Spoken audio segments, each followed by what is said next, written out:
Greater Warangal municipal ఎన్నికల polling ప్రశాంతంగా కొనసాగుతోంది. మొత్తం 58 డివిజన్లలో పోలింగ్ జరుగుతోంది.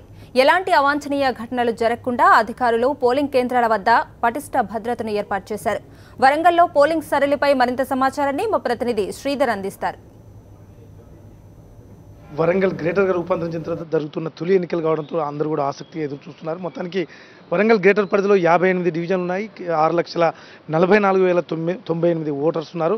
3,23,000 మహిళలు, 3,24,000 పురుషులు ఓట్లు ఉన్నాయి. మొత్తానికి 58 డివిజన్లో ప్రశాంతంగా కొనసాగుతున్నది. ఉదయం 7 గంటలకు పోలింగ్ ప్రక్రియ ప్రారంభమైంది. సాయంత్రం 5 గంటల వరకు కూడా పోలింగ్ ప్రక్రియ కొనసాగుతుందని చెప్తున్నారు. ఎక్కడ చూసినా కూడా ఎటువంటి ఇబ్బంది జరగకుండా పోలీసులతో పాటు రెవెన్యూ అధికారులు కూడా పోలింగ్ సిబ్బంది కూడా ఉన్నారు. దాదాపు 1011 పోలింగ్ యంత్రాలు ఉన్నాయి. 660 పోలింగ్ బూతులు ఏర్పాటు చేశారు. ఎక్కడ కూడా ఎవరికి కూడా ఇబ్బంది కలగకుండా మహిళలకు కానీ అదేవిధంగా పురుషులకు కానీ ఎటువంటి ఇబ్బంది లేకుండా పోలింగ్ ప్రక్రియ కొనసాగుతున్నది. ఎక్కడ కూడా రూట్ అధికారులు ఉన్నారు, అదేవిధంగా పోలీసింగ్ అధికారులు కూడా పనిచేస్తున్నారు. ఎక్కడ కూడా ఓటర్లను ప్రభావితం చేసే విధంగా చూడకుండా పోలీసులు ఎక్కడెక్కడ చెకింగ్ చేస్తున్నారు. అదేవిధంగా ఏదైతే 58 డివిజన్లో టీఆర్ఎస్తో పాటు బీజేపీ, కాంగ్రెస్, వైఎస్ఆర్సీపీ కూడా పూర్తి చేస్తున్నది. అయితే మొదటి నుంచి ఊహించని విధంగా గత కొద్ది రోజుల క్రితమే టీఆర్ఎస్లోకి ఏదైతే టీడీపీ నుంచి కానీ అదేవిధంగా కాంగ్రెస్ ముఖ్య నేతలు కూడా చేరడంతో టీఆర్ఎస్ ఒక జోరు మీద ఉందని చెప్పొచ్చు. అయినప్పటికీ కూడా కొంతమంది రెబల్ అభ్యర్థులు కూడా చాలా గట్టిగా పోటీ ఇస్తున్న పరిస్థితి కనిపిస్తుంది. అదేవిధంగా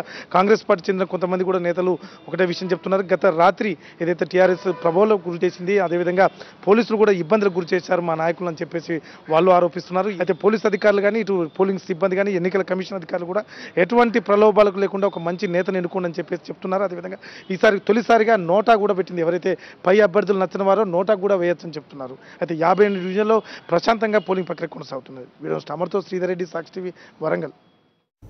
అటు ఖమ్మంలోనూ మున్సిపల్ ఎన్నికల పోలింగ్ ప్రశాంతంగా కొనసాగుతోంది. ఉదయం నుంచే పోలింగ్ స్టేషన్ల వద్ద ఓటర్లు బారులు తీరారు. 265 కేంద్రాల్లో పోలింగ్ నిర్వహిస్తున్నారు. పూర్తి సమాచారాన్ని మా ప్రతినిధి శ్రీనివాసరాజు అందిస్తారు.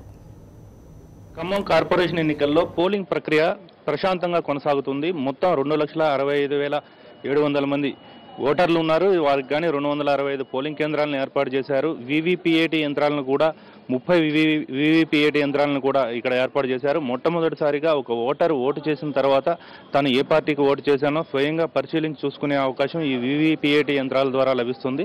దీన్ని కూడా ఇక్కడ అమలు చేస్తున్నారు. మొత్తం పోలింగ్ సిబ్బంది 4,500 నుంచి 5,000 మంది పోలింగ్ సిబ్బంది ఈ విధులకు హాజరయ్యారు. ప్రతి ఒక్క పోలింగ్ కేంద్రానికి ఒక ఎస్ఐతో పాటు 5 కానిస్టేబుల్తో పోలీస్ సిబ్బందిని ఏర్పాటు చేశారు.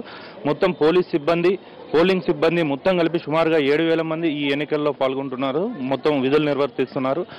ఓటర్లు కూడా పొద్దున్న నుంచి పెద్ద ఎత్తున ఈ ఓటింగ్లో ఉత్సాహంగా పాల్గొంటున్నారు. ఎందుకంటే సుమారు 10 సంవత్సరాల తర్వాత ఖమ్మం మున్సిపల్ ఎలక్షన్స్ ఇక్కడ జరుగుతున్నాయి. మున్సిపాలిటీ నుంచి కార్పొరేషన్గా అప్గ్రేడ్ అయిన తర్వాత జరిగే మొట్టమొదటి ఎలక్షన్స్. దీంతో అన్ని రాజకీయ పార్టీలు కూడా ఈ ఎలక్షన్స్ని ప్రతిష్టాత్మకంగా తీసుకుని ప్రతివ్యూహాలతో పెద్ద ఎత్తున ప్రచార కార్యక్రమాలు నిర్వర్తించిన ప్రతి పార్టీకి చెందిన రాష్ట్ర పార్టీ అధ్యక్షులతో పాటు ముఖ్య నేతలందరూ కూడా ఈ ప్రచారంలో పాల్గొన్నారు.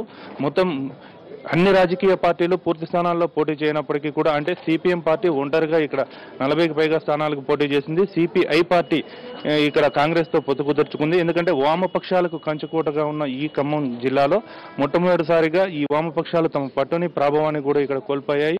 ఓవరాల్ గా చూసుకున్నట్లయితే ఇక్కడ త్రిముఖమైన పోటీ ఉన్నది. మొత్తంగా ఈ రోజు సాయంత్రం 5 గంటల వరకు జరిగే ఈ ఎన్నికలు ఏ రాజకీయ పార్టీ భవిష్యత్తు ఎటు అనేది నిర్దేశించనున్నాయి. కెమెరామెన్ అప్పలరాజుతో శ్రీనివాసరాజు, సాక్షి న్యూస్, ఖమ్మం.